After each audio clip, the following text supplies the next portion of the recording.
Hi, and welcome to this new episode. So you might be wondering how you can sing low notes easily so that you can expand your range. Well, in this episode, I've got you covered with 10 things that you need to know about singing low notes so that you can incorporate those things in your vocal practice and see progress way, way faster.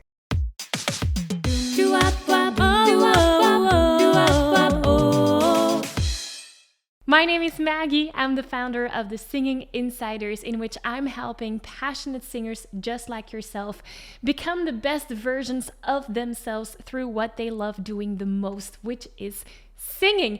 And in these episodes, you're going to get practical tools, techniques, exercises, and insights to really up-level your singing skills. So let's look at what those 10 things are that you need to know about singing low notes. Number 1, low notes are as hard to learn to sing as high notes.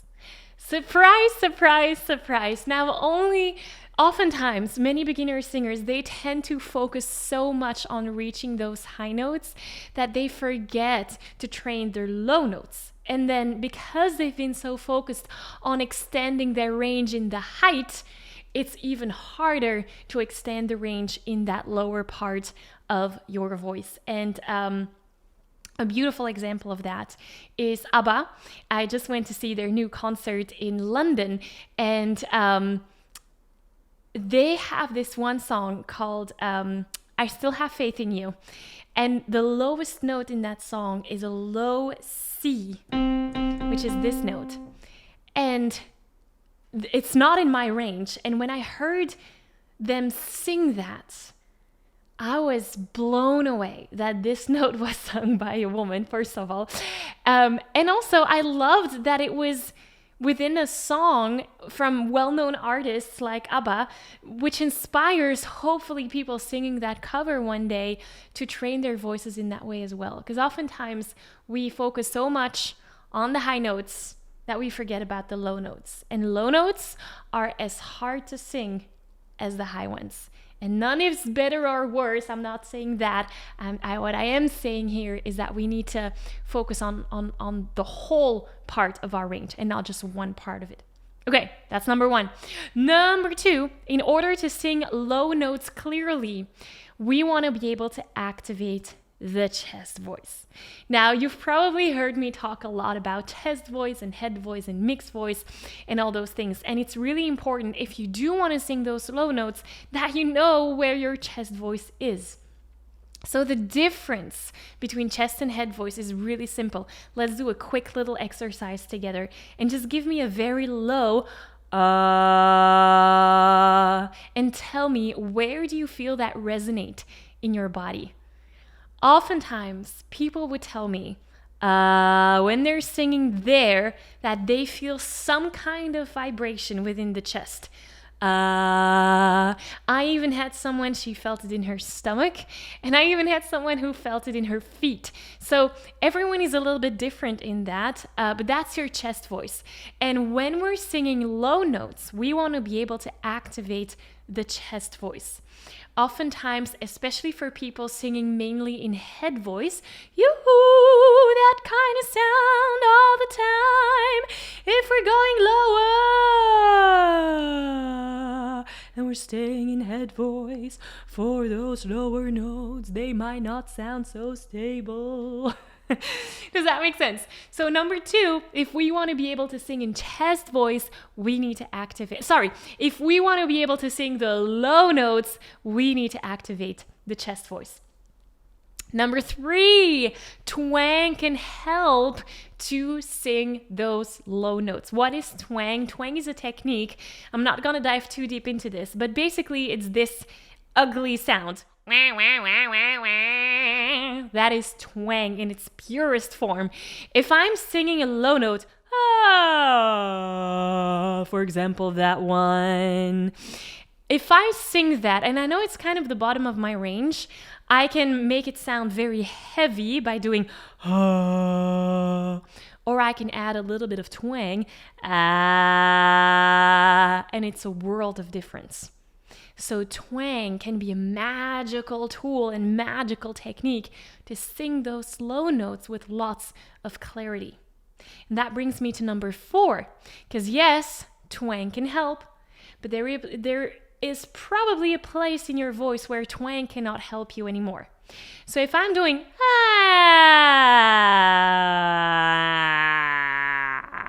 twang here isn't helping me anymore. There's not much sound coming out of that.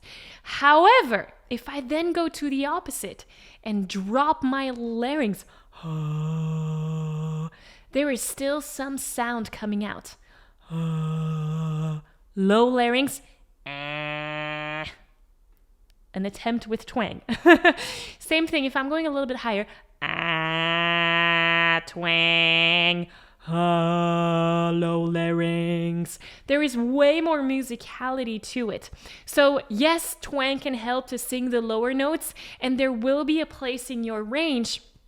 I know for me that's F sharp, where twang doesn't work anymore, and then I need to switch to dropping the larynx down low. That's number 4. Number 5, expanding your range and sing lower is something that can be learned. So having a consistent practice in doing so can help you. So what is an example of an exercise that you can sing on a consistent basis to train this? Well, for example, slides. Let's do that one together. Let's keep going. Ma,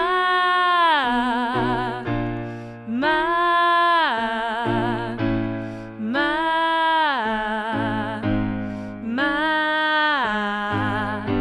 ma, ma,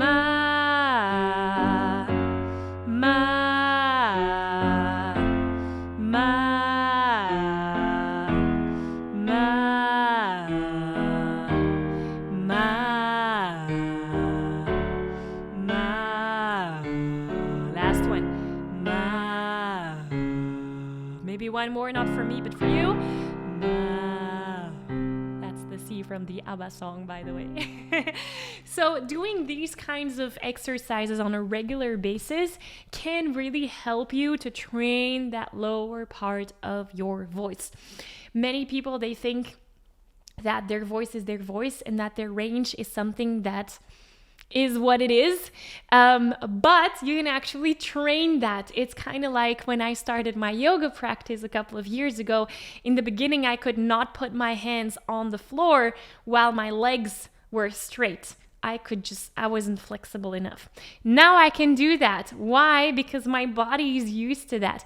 The same thing applies with your voice and singing. So this is something that you can train. Not only the bottom part of your range, we're talking about low notes today, but also the higher parts. The high notes are also something that we can train in this way. So we had number 1, the fact that learning low notes is as hard or as easy, depending on how you're looking at it, as training the high notes. Number 2, in order to sing the low notes clearly, we want to activate our chest voice. Number 3, adding twang can help. Wah, wah, wah. Number 4, dropping the larynx and singing with a low larynx can help as well. And number 5, expanding your range and singing in that lower part of your range is something that you can actually train using specific exercises. So far, that's what we covered. Now, if this has been of value to you, please don't forget to subscribe to this channel so that you keep updated when new episodes like this one come on online. So let's continue because the most important things are actually still coming up. Let's go on and continue with number 6.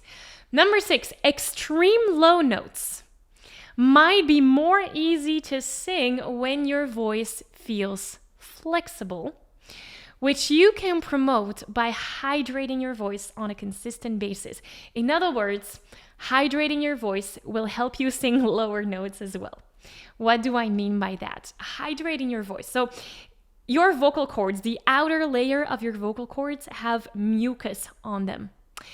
And mucus can be very, very harsh.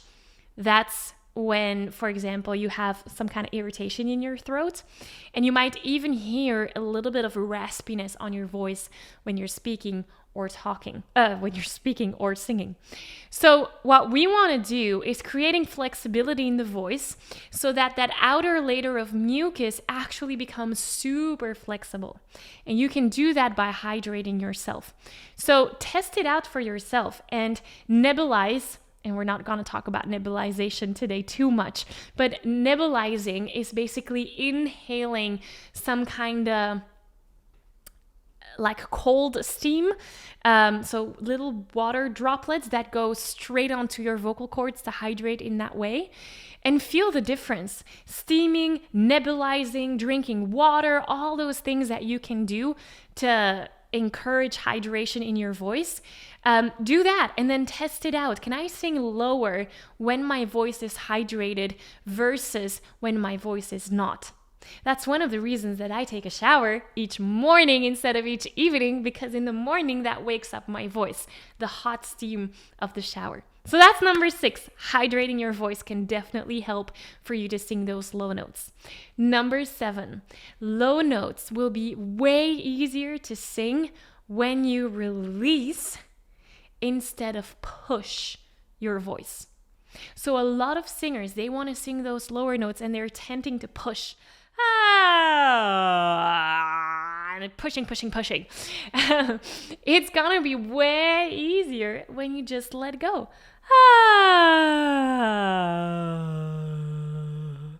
Letting go. And that has to do with the larynx position being low. Now, that's not always easy. It's easier said than done. So doing some kind of vocal massages and releasing any tension around the larynx can also help you letting go of that tension and leaning into the release when singing.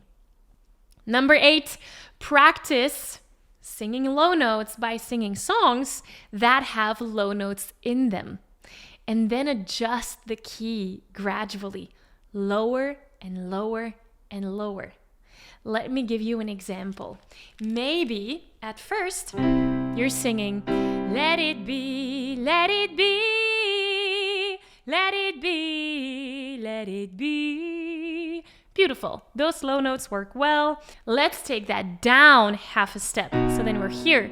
Let it be, let it be, let it be, let it be. Beautiful. That works. Let's take it down even further. Let it be, let it be, let it be, let it be. That works. Okay, let's keep going. So do you see the idea until you get, for example, here? Let it be, let it be, let it be, let it be. That's a bit too low for me. But you see the process. You're starting at one point and then you're challenging yourself by going lower and lower and lower. That's number 8. Number 9, the lower you sing, the more powerful you can sing the high notes. That is something that a teacher once told me and I never truly understood until now. And he said, but the lower you can sing, the higher you can sing. And I was like, how does that even make sense? Now I get it. Because low notes when singing in chest voice means that our vocal cords come together. And we need to have that vocal cord closure when singing. So normally when I'm talking or singing and my voice sounds well balanced, my 2 vocal cords, they're vibrating against each other. If they don't, and we have a little gap in between, there's a little bit of breathiness because all the air is just escaping. So when you're working on singing the low notes, you're also working on that vocal cord closure. And then when you take that into the higher pitches, that's where magic happens. Because then instead of vibrating again away from each other in the height, I can add the vocal cord closure to it, and that gives me that powerful sound. So the more you work on the lower part of your range, the more powerful your higher notes will be as well. That's number 9. Number 10 is a very simple one, but is oftentimes forgotten, and that it's training over talent 100% of the time. I used to believe that singing the high notes was not for me, that I was someone whose talent would lie elsewhere, and nothing is further from the truth. It's all about training the right muscles in the right way, and that is training over talent. For me, that was regarding the high notes, but the same is true for the lower part of your range. These are the 10 things that you need to know about singing low notes. And as you can see, and we ended this was number 10, 100% of the time it is training over talent. Singing is a skill that you can train, and it's not just about training your voice and focusing on vocal technique only. It's about way more than that. It's about focusing on you, the person behind that voice, because how you apply all those vocal techniques depends on you. So you have a car, and then you have a driver driving that car. The car is your voice. You are the driver driving the car. So we need to work on you as well. It's not just about training the voice, it's about training you. And that goes way further than just vocal technique. So let's keep this conversation going. I got an upcoming free training coming up, which is all about the path to vocal freedom, which is basically everything that you need to do to get you to a place of singing freely, sing in public, whether that's in the shower or on stage or in the choir, without feeling self-conscious. That training is totally free, and it really takes the concepts that we have covered here today, and it takes that one level deeper. So I'm excited to work further with you in that free training. I will link to it in the description here down below. I will see you there. That's your homework for today. And thank you so much for having been here today. I'm looking forward to see you here again next week. Talk then. Bye.